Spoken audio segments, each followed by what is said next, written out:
Welcome back after the break. और अब हम उस साने की बात करेंगे जो कि कल रोनमा हुआ इस्लामाबाद के G11 सेक्टर में कचहरी के नज़दीक खुदकुश धमाके के नतीजे में 12 अफराद शहीद हुए और मुतअद्दिद जख्मी हुए हैं। और इस्लामाबाद में कल दोपहर तकरीबन 12:30 बजे G11 सेक्टर की कचहरी के नज़दीक जोरदार धमाका हुआ जिसकी आवाज़ दूर तक सुनाई दी गई। और पुलिस का ये कहना है कि मोटरसाइकिल पर सवार खुदकुश हमलावर पुलिस की गाड़ी के करीब पहुंचा और उसने खुद को फिर धमाके से उड़ा दिया। और धमाके से करीब जितनी भी गाड़ियां थी उनको आग भी लग गई, जबकि खुदकुश हमला आवर के जो एजा थे, सर था, वो हमें नजर आया कि उनकी जो कैप थी वो भी कचहरी के अंदर पड़ी हुई नजर आई। और फिर पुलिस के मुताबिक धमाके में 3 गाड़ियों को नुकसान पहुंचा, जिनमें एक गाड़ी पुलिस की थी और 2 प्राइवेट गाड़ियां थी। और इस पर बात करने के लिए आज हमारे साथ स्टूडियो मौजूद है। इस पे बात करने के लिए हमारे साथ एनी शाहिद भी हैं, आप हमारे शो में देखते भी रहते हैं। सिद्रा सुदुज़ई मौजूद हैं। Sidra, thank you so much for joining us. Sidra, हमें वो मनाजिर बताइएगा जब कचहरी में ये वाकया हुआ, अब वहाँ पे मौजूद थी, सब कुछ आपने देखा था, किस हद तक खौफ व हिरास की कैफियत थी? पहले तो ये कहा गया कि एक सिलेंडर धमाका है, लेकिन उसके बाद से हमें इत्तलात पुलिस की जानिब से, सिक्योरिटी इदारों की जानिब से आई कि नहीं, ये खुदकुश हमला है। सो वहाँ पे किस तरह की फिजा थी?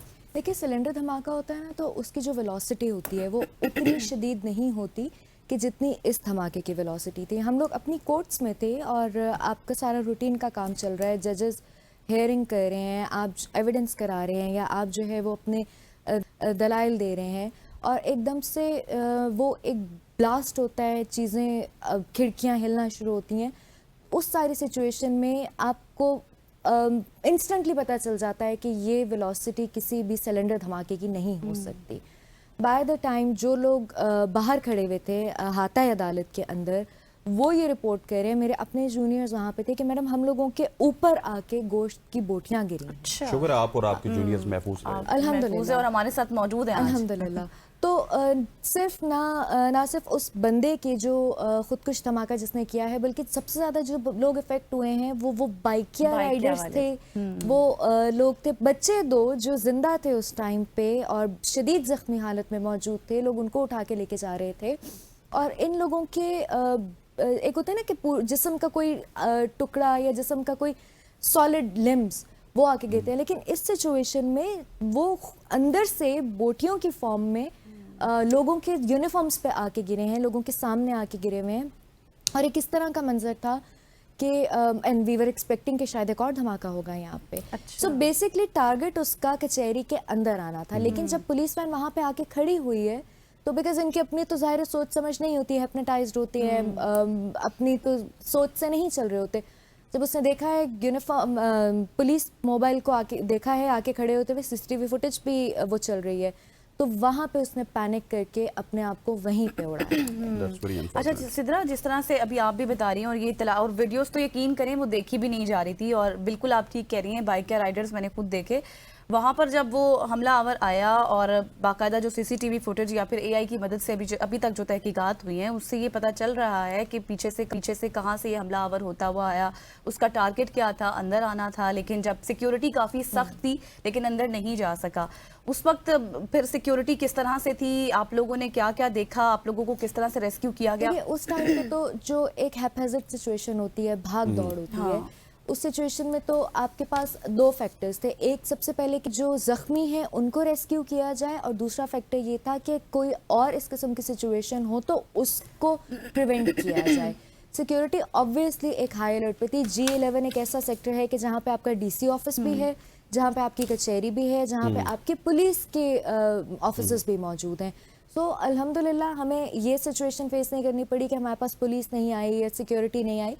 वो आए, बर वक्त आए, और उन्होंने अपने फ़राइज़ को अंजाम भी दिया, ना सिर्फ इस तरीके से कि ज़ख्मियों को उठा के अस्पताल ले जाया जाए, बल्कि मज़ीद इस किस्म के अनफॉर्चुनेट सिचुएशन की प्रिवेंशन की और आपने पिछले सवाल के जवाब में सिद्रा ये कहा था कि वो अंदर आके धमाका करना चाहते थे, लेकिन अब मुझे ये बताइएगा कि क्योंकि आपका कचहरी में भी आना जाना होता है, वहाँ पे पुलिस की जो सिक्योरिटी के इंतजाम थे वो किस तरह के थे? और एक शख्स को, लेट्स सपोज आप वकील हैं, मैं साहिल हूँ, या कोई भी XYZ वहाँ पे जाता है, तो उसको कितने ज़्यादा सिक्योरिटी हसास से कचहरी में जाना पड़ता है? अगर नहीं जाना पड़ते वाले दिनों में आप क्या सजेस्ट करती है कि किस तरह की सिक्योरिटी होनी चाहिए? मैं काला कोट पहन के आई हूँ, आप यूनिफॉर्म पहन के आए हैं, हम जब बड़ी अदालतों की बात करते हैं ना, तो वहाँ पे स्पेसिफिकली आपका लाइसेंस देख के आपको अंदर जाने दिया जाता है। लेकिन जब हम डिस्ट्रिक्ट कोर्ट्स की बात करते हैं तो अनफॉर्चुनेटली हमारे पास ये मैकेनिज्म नहीं है, सिर्फ सिक्योरिटी गेट्स वहाँ पे मौजूद हैं कि आपने सिर्फ सिक्योरिटी गेट के थ्रू अंदर जाना है। मैं ये समझती हूँ कि अगर आप डिस्ट्रिक्ट कोर्ट्स में भी बैठे हुए हैं तो सिक्योरिटी मैकेनिज्म आपका इतना स्ट्रांग होना चाहिए कि आपका पहले लाइसेंस देखा जाए, आपके बार मेंबरशिप कहाँ की है, आप इधर आए हैं, क्यों आए हैं, और उसके बाद अंदर दाखिल होने दिया जाए। 2014 में F8 कचहरी में धमाका हुआ था, वहाँ पे फायरिंग हुई थी। मैं वहाँ पे मौजूद नहीं थी, लेकिन जो मेरे फेलो फ्रेटर्निटी है उन्होंने बताया कि हम लोग सारे टेबल्स के नीचे छुपे हुए थे, दरवाजों के पीछे छुपे हुए थे, वो खुलेआम घूम रहे थे कचहरियों में, एक हाथ से ग्रेनेड फेंकते थे, दूसरे हाथ से फायरिंग करते थे। सो इस सिचुएशन में जब ऑलरेडी हमने 2014 से लेके अब तक 12 साल हो गए, 11 साल हो गए, तो हमने देख लिया इस चीज़ को कि एक सिचुएशन हमारे पास ऑलरेडी आ चुकी है। लेकिन उसके बावजूद अगर आप सिर्फ एक सिक्योरिटी गेट लगा देंगे तो मुझे नहीं लगता कि ये किसी भी सिचुएशन में या किसी भी इदारे के बाहर सिर्फ सिक्योरिटी गेट का होना एक कोई बहुत बड़ी सिक्योरिटी मेजर नहीं है। अच्छा, आपने 2014 की बात की, शायद हसनैन आपको भी याद हो 2009 की बात है जब श्रीलंका की टीम पर भी हमला हुआ था। अभी भी कल अभी भी हम देख रहे थे कि कल श्रीलंका की टीम रावलपिंडी में मैच खेल रही थी। फिर हमने देखा कि इसके अलावा भी नेशनल असेंबली में सियासी तरमीम का इजलास हो रहा था, इंटरनेशनल इवेंट हो रहा था, स्पीकर्स की कॉन्फ्रेंस थी, 100 से ज़ायद ममालिक के मेहमान पाकिस्तान में मौजूद थे। आपने ये समझती कि ज़ाहिर है हाई सिक्योरिटी अलर्ट था हर जगह पर, उसके बावजूद इस तरह का हमला होना पाकिस्तान की जो क्रेडिबिलिटी है, इमेज है, उसको भी नुकसान है? देखिए, पाकिस्तान की क्रेडिबिलिटी को नुकसान पहुंचाया जा रहा है और इंटेंशनली पहुंचाया जा रहा है। मैं ये नहीं कहती कि हमारे सिक्योरिटी फोर्सेस के अंदर कोई लैप्स है, लेकिन आउट ऑफ कि बहुत सारी जगहों पे आप किस को चेक कर सकते हैं। और एक ऐसा इंसान जो सबसे ज़्यादा आप ये देखें ना कि सर्दियों का फ़ायदा उठाया जाता है, लोग जैकेट्स पहन लेते हैं, गर्मियों में तो आप बहुत ज़्यादा विजिबल हो जाते हैं ना, अगर आपने अपने जिस्म के साथ बॉम्ब बांधा हुआ है या कोई भी एक्स्ट्रा चीज़ है वो तो खुल के सामने आ जाती है। लेकिन आप चादर ओढ़ लें, आपने जैकेट्स पहनी हुई हैं, तो आपको वो एक कवर मिल जाता है। और उस सिचुएशन में जगह जगह सिक्योरिटी गेट्स का होना सिर्फ और सिर्फ काफ़ी नहीं है। ठीक हो गया। सिद्रा, आपका बहुत बहुत शुक्रिया, thank you so much for joining us. Sidra Saduzai sahiba हमारे साथ मौजूद थी, कचहरी के वाक़े के हवाले से बता रही थी, और अल्लाह ताला ने इनको भी महफूज रखा। हमारी बेशतर जो लॉयर कम्युनिटी थी, फ्रेटर्निटी थी, उसको भी अल्लाह ताला ने महफूज रखा, और हम उम्मीद करते हैं कि ये जो हमारे सिक्योरिटी के इंतजामात हैं इनमें मजीद बेहतरी आएगी। इसी पे बात करने के लिए अब मजीद हमारे साथ ब्रिगेडियर मसूद अहमद साहब मौजूद हैं। ब्रिगेडियर साहब, thank you so much for joining अस। सबसे पहले तो मुझे ये बताइएगा कि आज इस्लामाबाद कचहरी के बाहर जो कल धमाका हुआ, उसमें बहुत सारे लोग शहीद हो चुके, 12 अफराद ने शहादत नोश फरमाई, फिर 30 जख्मी हुए। वज़ीर दाखिला ने वाज़ेह किया है कि अफगानिस्तान में तरबियत पाने वाले शरपसंद अनासिर इस वाक़े में मुलव्वस थे। अगर अफगानिस्तान की जानिब से मुसलसल इश्ताल अंगेज़ी की बात की जाए तो वो हो रही है, और पाकिस्तान के पास इसका अस्करी रद्द-ए-अमल भी मौजूद है। कौन कौन से हमारे पास ऐसे ऑप्शंस मौजूद हैं जो पाकिस्तान अप्लाई कर सकता है? बहुत ऑप्शन है, क्लियर ऑप्शन अवेलेबल। पाकिस्तान ने बड़े वाजे किया था पहले ही, जब ये बातचीत हो रही थी उस दौरान भी कहा था कि सीज फायर जो है कंडीशनल है, और इसमें भी ये वाजे किया था कि कोई अफगानिस्तान के सरजमीन से पाकिस्तान पे हमला ओरिजिनेट करता है या पाकिस्तान के अंदर कोई हमला होता है जिसके ताने बाने अफगानिस्तान से एस्टेब्लिश होते हैं, तो पाकिस्तान उसका भरपूर जवाब देगा। अब ये जिस तरह के अब ये वाकयात हुए तो इसमें यकीनन एक जवाब बनता है, और पाकिस्तान यकीनन इसके बाद जवाब जरूर देगा, चाहे वो कंधार पे हमला होता है या काबुल पे होता है, लेकिन वो करेंगे, क्योंकि यहाँ पे जिस तरीके से इस्लामाबाद में जो हमारे लिए सेंटर ऑफ ग्रेविटी है, और जिस तरीके से वहाँ पे हमला हुआ, और ये अफगानिस्तान से के उसमें ताने बाने आ रहे हैं, और जिस तरीके से ये फितना और खारिश अफगानिस्तान की प्रॉक्सी और अफगानिस्तान खुद इंडिया का प्रॉक्सी है। तो एक तो वो है, दूसरा हमारे पास इसके अलावा मोस्ट इम्पोर्टेंट है इकोनॉमिक लेवरेज है जो अफगान ट्रांजिट ट्रेड है, और उसको हमें फौरन खत्म कर देना चाहिए अफगानिस्तान के साथ। ये ट्रेड बिल्कुल खत्म हो, क्योंकि 90% ट्रेड अफगानिस्तान के पाकिस्तान के थ्रू होती है। जब ये खत्म होगी तो ये खुद वैसे घुटनों पे आएंगे। फिर इसके अलावा डिप्लोमेसी है, डिप्लोमेटिक लेवरेज है, और हम पहले सपोर्ट करते रहे अफगानिस्तान को। अब पाकिस्तान इनका केस बताएगा कि ये दहशतगर्दी को स्पॉन्सर कर रहे हैं, they are hosting terrorist organisation inside Afghanistan. तो मेरे ख्याल में एक वो भी लेवरेज इस्तेमाल होगा। और दूसरा इसके अलावा वी हैव दिस इलीगल और डॉक्यूमेंटेड अफगान से पाकिस्तान में, दे आर इन मिलियंस। इनके डेपुटेशन में तेजी होनी चाहिए और पाकिस्तान का गोल सेट होना चाहिए by end of this year सब अफगान जो living inside Pakistan they should leave the country. जी हाँ, देखें कि वो एक सही। अच्छा सर, ये भी बताएगा कि अगर कल के दिन की बात की जी जाए हाँ, ना देखें कि वो दो वाकयात हुए। एक तरफ G11 कचहरी का खुदकुश धमाका जिसको अभी हम डिस्कस कर रहे हैं, और दूसरी तरफ वाना कैडेट कॉलेज पर भी मुसल्ला दरअंदाजी हुई थी। इससे जाहिर नहीं होता कि अब दहशतगर्द शहरी जो इदारे हैं उनको जो टारगेट है उनको बिल्कुल सोच समझ के साथ टारगेट कर रहे हैं। जी हाँ, देखें कि वो एक इम्पैक्ट क्रिएट करना चाहते हैं और उसके पीछे आप देखें कि इसमें सोच इंडिया की भी शामिल है और नेक्सस जो है अफगानिस्तान और इंडिया का नेक्सस है और ये दोनों मिलकर कर रहे हैं। और खासतौर पर कैडेट कॉलेज वाना में जो वाकया हुआ है जिसको अभी कामयाबी से उनको ये दहशतगर्द मारे गए हैं, तो उसमें देखें कि वो एक इम्पैक्ट क्रिएट करना चाहते थे और वो दोहराना चाहते थे जो 2014 में APS पिशावर का वाकया हुआ था, यहाँ पे बच्चों की शहादतें हुई थी। इस तरह का यहाँ करना चाहते थे, लेकिन सिक्योरिटी फोर्सेस ने बर्बाद रिएक्ट किया, उन 5 दहशतगर्दों को मार दिया। और सिमिलरली जब इस्लामाबाद में हुआ तो इसका एक इम्पैक्ट चाह रहे थे, क्योंकि तालिबान तंजीम रजीम ने चंद हफ्ते पहले उन्होंने धमकी दी थी हम इस्लामाबाद पर हमला करेंगे, ये अफगान तालिबान रजीम ने, तो ये वो हमला है उनकी तरफ से आया है। तो दैट्स वाई कि यहाँ से एक जवाब उनका बनता है ताकि उनको भी समझ में आए कि पाकिस्तान ने जहाँ उनकी मदद की है वहाँ उनकी ये सबक। अच्छा बरगेज साहब, मुझे ये बताइएगा कि एक तरफ न्यू दिल्ली में हमला हुआ, दूसरी जानिब इस्लामाबाद कचहरी में हुआ, फिर वाना की बात की अभी गजल ने, लेकिन न्यू दिल्ली में हमले के बाद हमने देखा है कि वहाँ पे भारतीय मीडिया ने एक बार फिर पाकिस्तान के ऊपर इल्ज़ाम लगाया।